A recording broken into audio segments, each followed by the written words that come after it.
My brother's fiancée called me cornfield trash at her engagement party. She thought I was the poor sister, the embarrassing one. What she didn't know was that she was drinking champagne in my hotel, and that I'd just decided this would be the most expensive sentence she ever spoke. The second I stepped into that ballroom, I heard her voice slice through the music like a blade dipped in perfume. Jessa Langford, my brother's stunning fiancée, leaned toward her bridesmaids, champagne glass tilted, her lips curled into that tight, smug smile she always wore when she was about to gut someone with gossip. "Oh, look who decided to crawl out of the cornfields." Her whisper wasn't quiet. It was placed, deliberate, sharp enough to draw blood. The ugly giggles of women who wear wealth like armor and cruelty like lip gloss. She didn't even glance in my direction. To her, I wasn't a person. I was a flaw in the aesthetic, a blemish on her curated evening. But what Jessa didn't know was that I signed the deed to this hotel 3 years ago. Every chandelier overhead, mine. Every glass she drinks from, mine. The Italian marble beneath her $900 heels, all mine. She humiliated me in my own ballroom. This isn't background noise. It's the kind of story you come back to when you need perspective. Save it. And if you want more stories where the loudest moment comes last, subscribe. My name is Cora Ellison. I'm 31 years old. I grew up in a place called Elk Hollow. Population, slow tractors, Friday night football, and one gas station that doubled as a grocery store. I left at 18 with $200 in my pocket and a promise I made to myself on the bus ride out. I would never let them see me beg. Not my mother, not my brother, not anyone. See, in our family, Lane was the miracle child, the golden boy. He was varsity everything, hometown handsome, and blessed with a charm that made grown adults give him second chances he never earned. Me, I was the second draft, the quieter one, the one who got compared before I ever got heard. If Lane brought home a B, it was respectable. If I brought home an A, it could have been an A+. When I made the softball team, Mom asked if they had lowered the tryout standards. You learn to stop chasing approval when all it earns you is exhaustion. So I left, quietly, no big goodbyes. I spent the first 2 years scraping by in the city, working double shifts, eating discount noodles, sleeping 3 hours a night. But I paid attention, every shift, every interaction, every mistake someone else made. I logged it, learned from it. I started as a housekeeping temp in a boutique hotel in Manhattan. Cleaned rooms, scrubbed grout, wiped mirrors while executives barked orders like I was invisible. But invisibility can be an advantage if you're listening. Within 5 years, I had learned the bones of the business. I moved up, front desk, guest relations, assistant manager. I said yes to every opportunity, every impossible shift, every "can you stay late?" By 28, I bought my first property, a run-down bed and breakfast in Vermont. Spent every dime on renovations, slept in one of the guest rooms while I rebuilt it from the floor up. Now, at 31, I run Ellison & Company, 6 boutique hotels across the East Coast. The venue for tonight's engagement party, my flagship, Langford Hall, the pride of my portfolio. But here's what nobody in that ballroom knew. My success wasn't loud.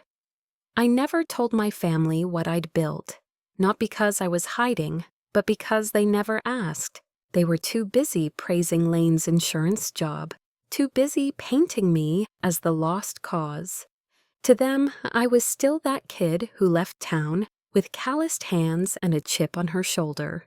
Let them keep that version of me. Let them laugh behind champagne flutes. I didn't need their applause. I owned the stage. Sometimes the best revenge is letting people misread you and still choosing not to correct them. I stood just inside the entrance of my own hotel, wearing jeans, a black blazer, and my favorite boots, the same ones I wore when I closed on my first property. The Langford crowd didn't know what to make of me. I wasn't dressed for their Instagram grid. I didn't shimmer under the chandeliers like the rest of them, but I built the room. I didn't need to sparkle in it.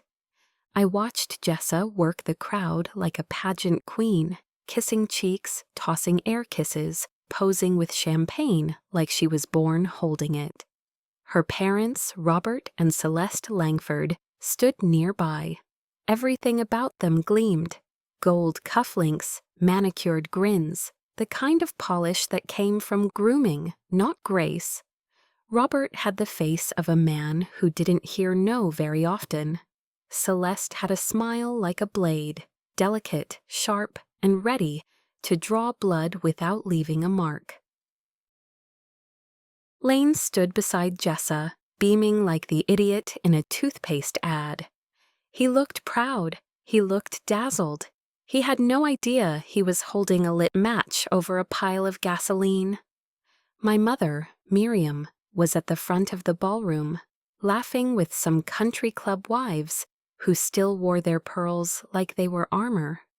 She hadn't noticed me yet, but then she did, and she walked toward me like someone heading to the source of a bad smell. She eyed my boots first, always the boots, then made a polite little frown that was somehow worse than disgust. "It's good you made it," she said, tone suggesting the exact opposite.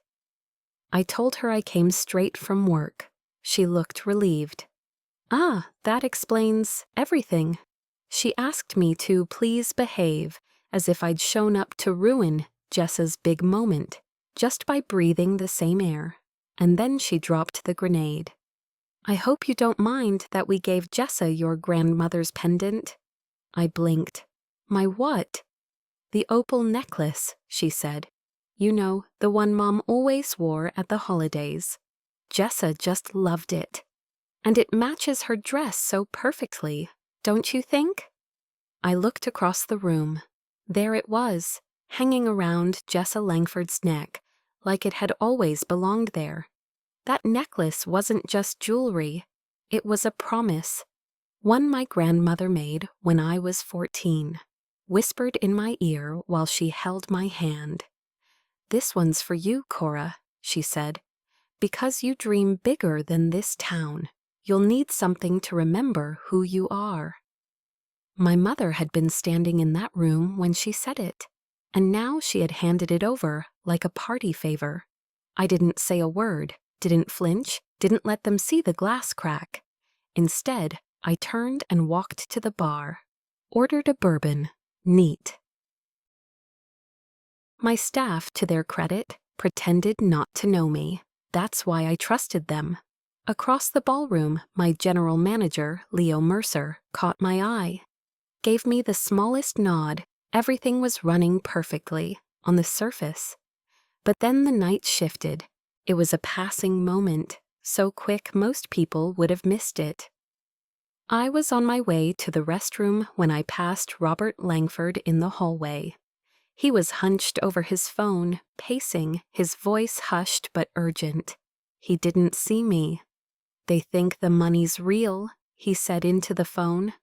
"The Burns family, solid reputation. The girl's been wiring money for years." He paused. "No, not the son, the daughter. But she's no threat. She thinks we're royalty. We just need to get through the ceremony. After that, we're golden." He ended the call, fixed his face into a salesman's smile, and strolled back into the party. I stood frozen in the hallway. It wasn't just about the necklace anymore. It wasn't even about me. The Langfords weren't marrying into our family out of love. They were running a con, and they thought Lane was the way out. They had no idea they were aiming their scheme at a family that had no fortune, only a daughter who was keeping the lights on from behind the curtain. I'd been wiring money to my parents for 4 years. Mortgage payments, utility bills, medical costs, all sent anonymously through Ellison and Company. They never knew it was me, and judging by the smug little speech I just overheard, someone, probably my mother, decided it must have been Lane footing the bills. Of course she did. Her perfect boy, saving the family from afar. The Langfords had done their research. They saw a house that never defaulted, a family that lived comfortably, a son with a good job. To them, we looked like a golden goose. They thought Jessa was marrying into wealth, but there was no golden goose. There was only me, and I was about to cut their little fairy tale off at the knees. Once you know something is wrong, you can't unsee it. I went back into the ballroom with different eyes. Every laugh sounded rehearsed. Every smile felt delayed by half a second, like bad Wi-Fi. Robert Langford kept checking his phone, not casually, compulsively. Each time he read a message, his jaw tightened before the grin snapped back into place. Celeste's jewelry suddenly didn't look like confidence anymore. It looked like insurance. Every bracelet, every diamond ring clinked softly when she moved, as if she needed to feel them still there. And Jessa was hungry. Not nervous, not excited, hungry. The kind of hunger that doesn't come from love or joy, but from someone who knows the clock is ticking and believes they've finally found their escape hatch. I didn't confront anyone, not yet. People like this don't trip when you shove them. They trip when you step aside and let them run. I found Leo near the service corridor, clipboard in hand, quietly directing staff like the steady anchor he always was. I didn't explain everything. I didn't need to. I told him I needed background information on the Langfords, financial records, business filings, news articles, anything with their name on it. Leo didn't ask why. That's the difference between loyalty and curiosity. He simply nodded once and said, "Give me an hour." Back in the ballroom, Jessa appeared at my side like she'd been summoned by my thoughts. Up close, she smelled like money and menace, expensive perfume layered over something sharp and chemical. She looped her arm through mine with practiced intimacy and steered me toward a quiet corner near the restrooms. The second we were out of earshot, the smile fell. She told me she knew about the money. She said it casually, like she was commenting on the weather. The monthly payments, the quiet transfers, the way my parents never struggled anymore. Then she laughed. She said she couldn't figure out why someone like me, someone barely scraping by, would send money home to people who never seemed to like her much. She said it must be about approval, about trying to buy love. She called it embarrassing. Then she leaned in and said Lane told her everything. How I'd always been jealous, how I couldn't stand being second, how the family tolerated me out of obligation. She said once she married Lane, things would be cleaner if I just drifted away. No drama, no confrontation, just disappearance. She patted my arm like I was a charity case and walked back into the crowd. And that's when I understood something very clearly. Jessa Langford didn't just underestimate me. She had erased me.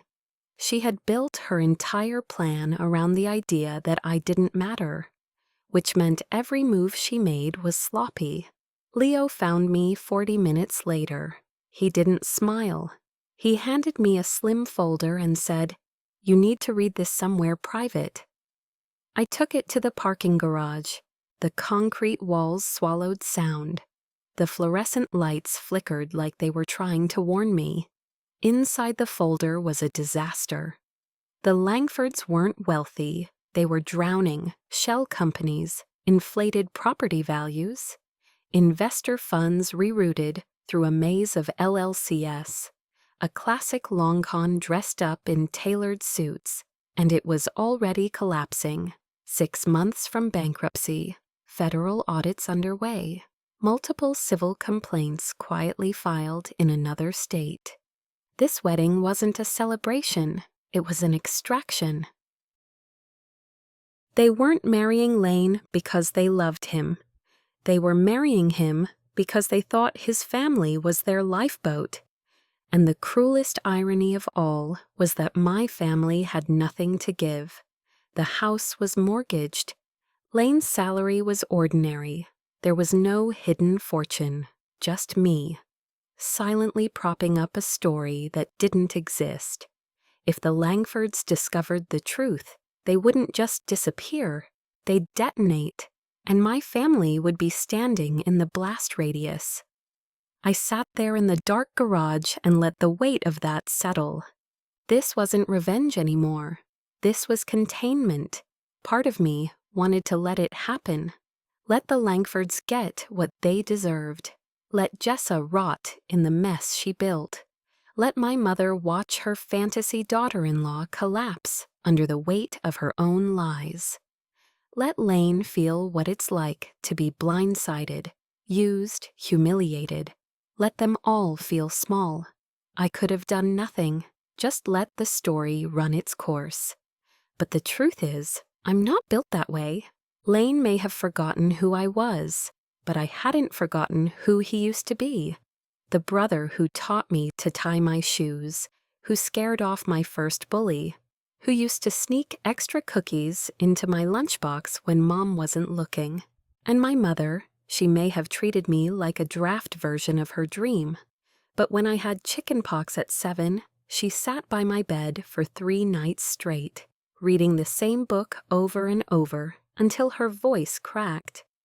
People are not just the worst thing they've done.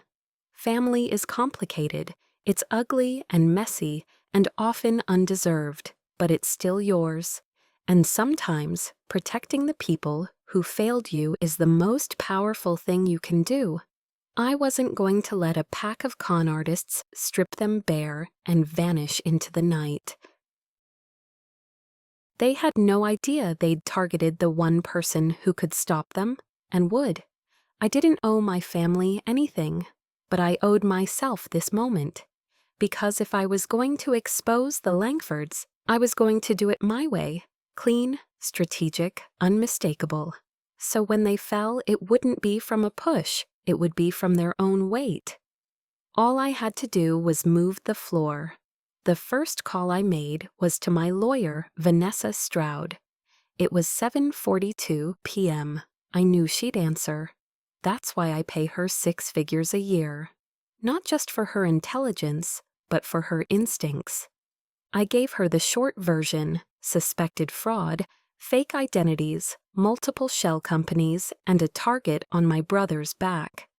Vanessa didn't ask for permission, she asked for the documents. I sent her photos of the folder Leo had pulled.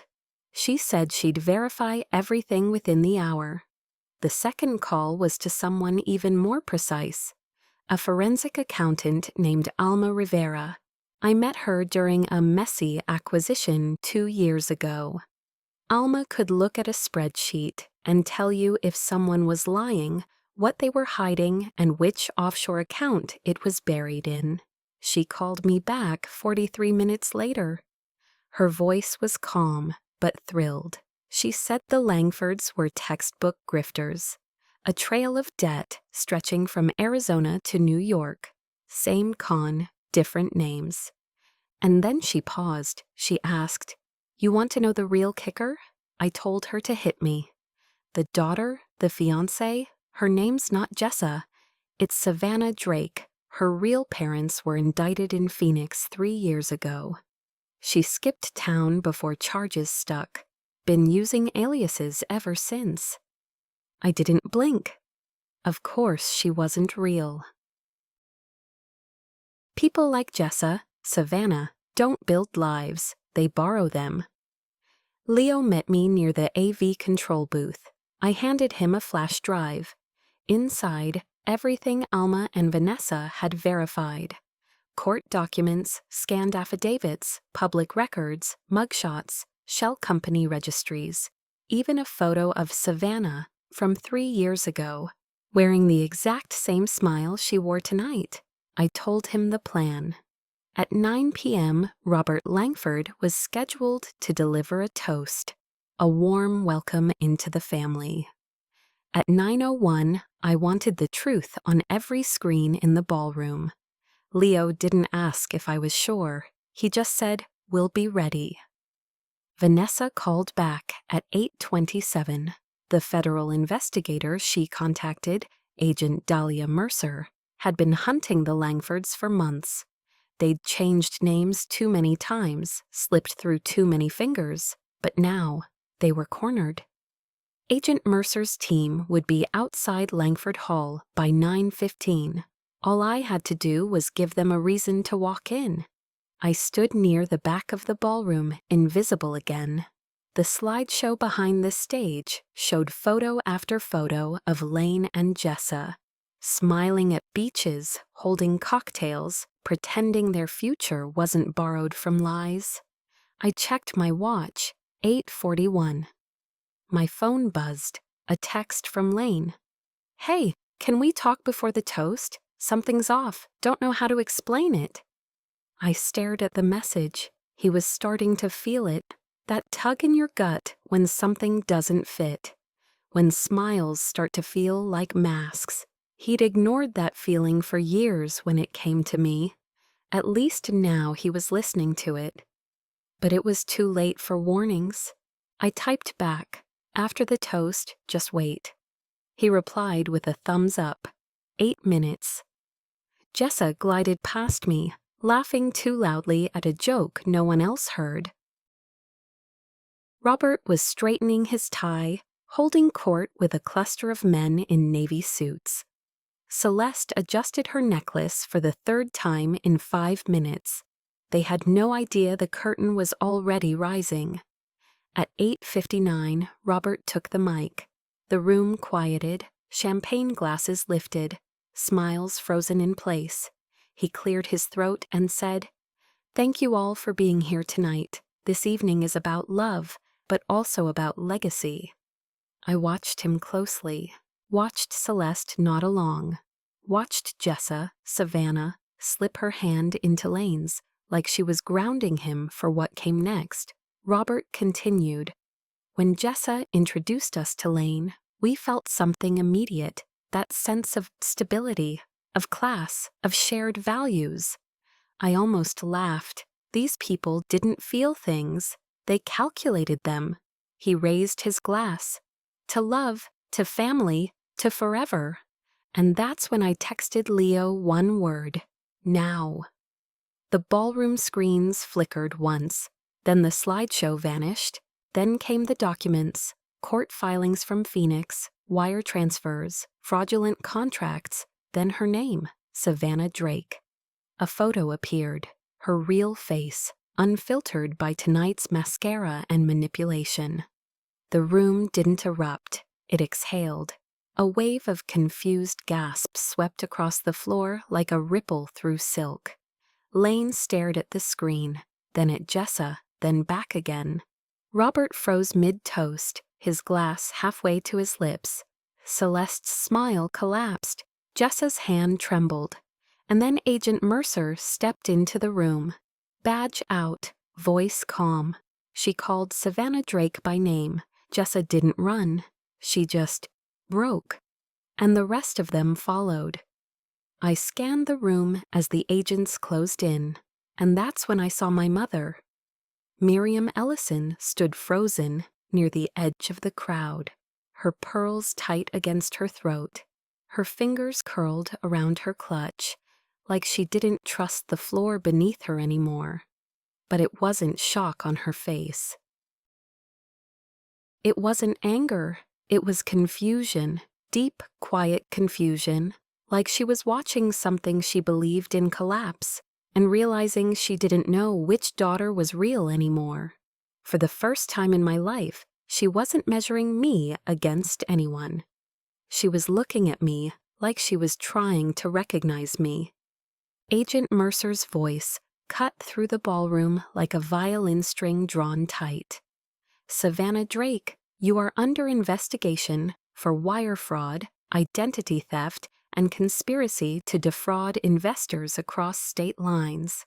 Jessa, or Savannah, stood frozen under the lights, every angle of her face exposed. Lane stepped back, slowly, like distance might undo what he was seeing. Robert tried to grab the microphone back. Leo cut the feed. The mic went dead. The screens kept flipping through evidence, court orders, mugshots, LLC diagrams, a whole decade of lies unfolding in real time. Celeste lunged for Jessa, whispering furiously, eyes wide with panic. They looked like a family portrait melting under heat. That's when I stepped forward. The crowd parted without a word. Boots on marble, chin high, calm face. Leo's voice came through the speakers again, smooth and professional. "Ladies and gentlemen, thank you for your patience. Please welcome the owner of Langford Hall and CEO of Ellison and Company, Ms. Cora Ellison." Every head turned. My mother went white. Lane's mouth dropped open.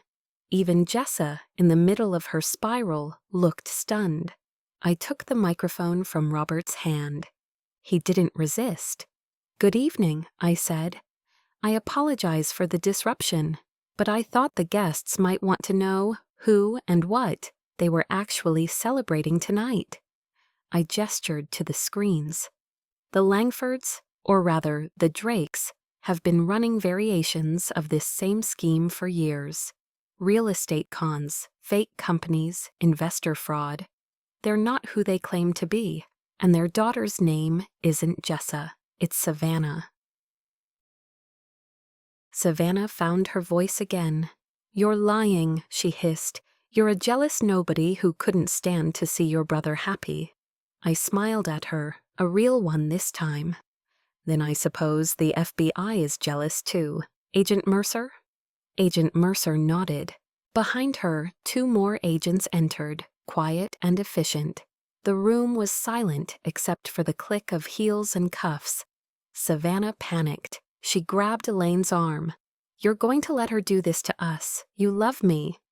Lane looked at her, and for a moment I thought he might break.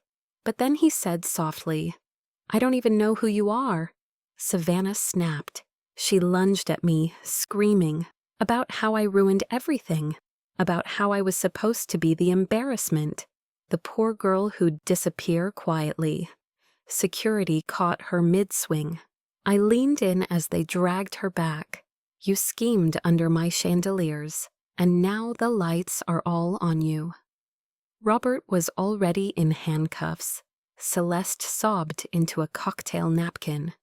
And just like that, it was over. The Langfords, or Drakes, or whatever name they'd use next, were escorted out in silence. Their empire dissolved in front of 100 witnesses and 24 camera phones. I turned back to the room. People didn't clap. They didn't cheer. They just stared, the way people do when the story they thought they were watching turns into something entirely different. I raised my glass. "The bar is still open," I said, "and the shrimp tower's already paid for." A few guests laughed nervously. The music resumed, and I walked away, calm and whole for the first time in years. Lane found me near the back bar, long after the guests had scattered into clusters of whispered theories and stiff drinks. He looked undone. Suit wrinkled, hair mussed, eyes red-rimmed with disbelief. He didn't say anything at first, just stood there, holding the truth in his hands, like something heavy he hadn't trained to carry. His lips parted once, then closed again, like he'd practiced this moment in his head. But the words had changed shape now that I was standing in front of him. For a second, I saw what looked like shame, not guilt, shame. The kind that comes when you realize you weren't just wrong. You were blind. Then finally he said, "How did you know?"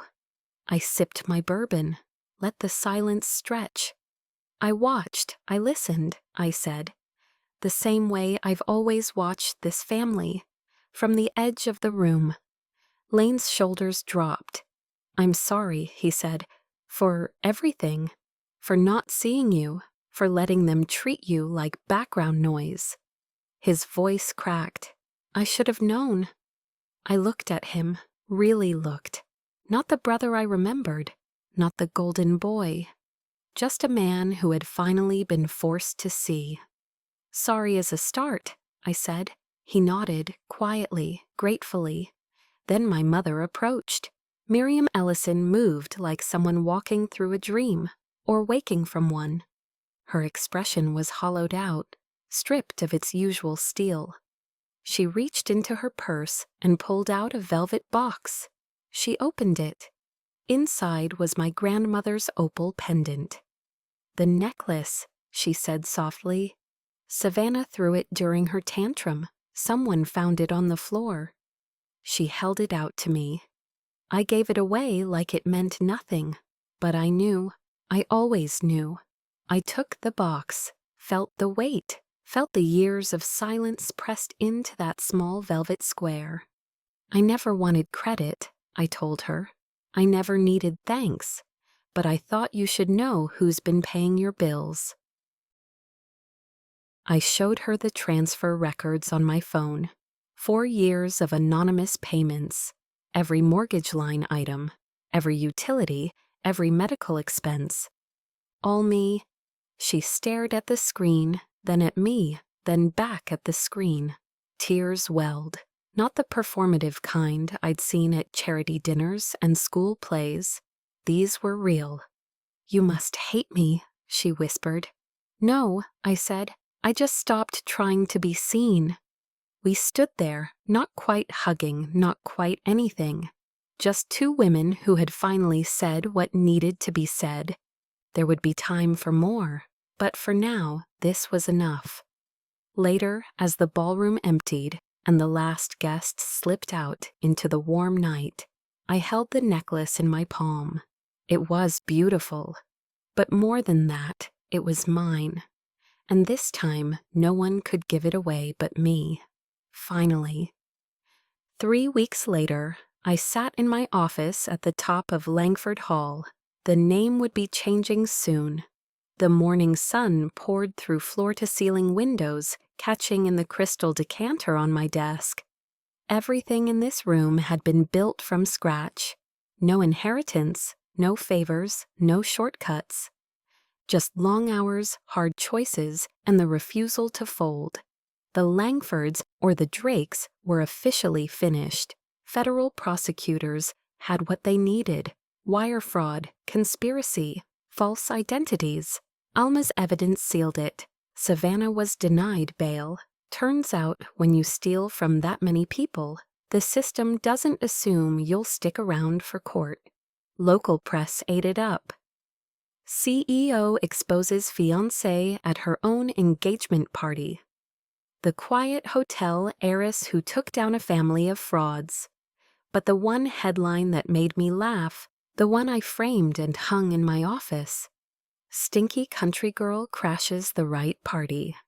It still smelled faintly of revenge. Lane visited the hotel last week, walked through the lobby like a man seeing color for the first time. He met my staff, shook hands, asked real questions, sat in my office chair like it didn't feel right yet.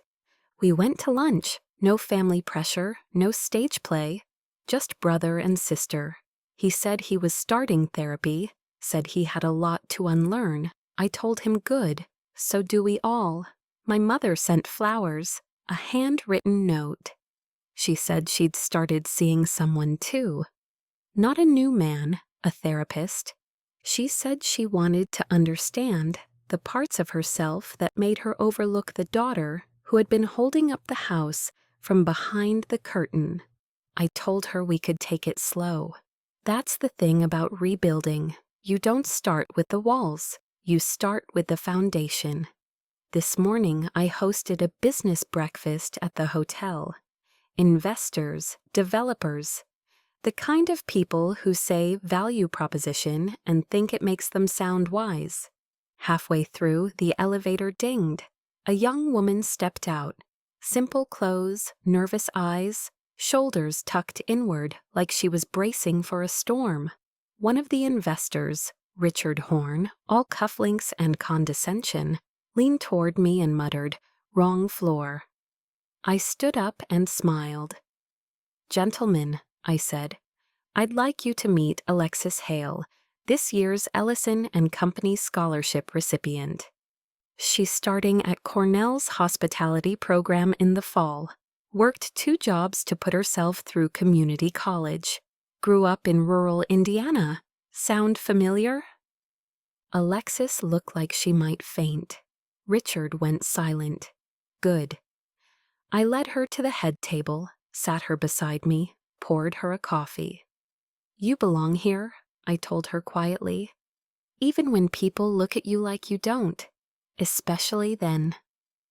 After the breakfast, I stood in the lobby and watched the hotel come alive, staff setting up for lunch service, bellhops wheeling luggage, guests sipping coffee under the chandeliers I chose. All of them walking across the floors I owned. None of them knew my name, and I didn't need them to. People will always try to make you feel small for where you came from. They thought the story was about them. It never was. It was about who controlled the room and who never needed permission to speak. If you understand that kind of power, save this one. And if you want more stories where silence wins, subscribe.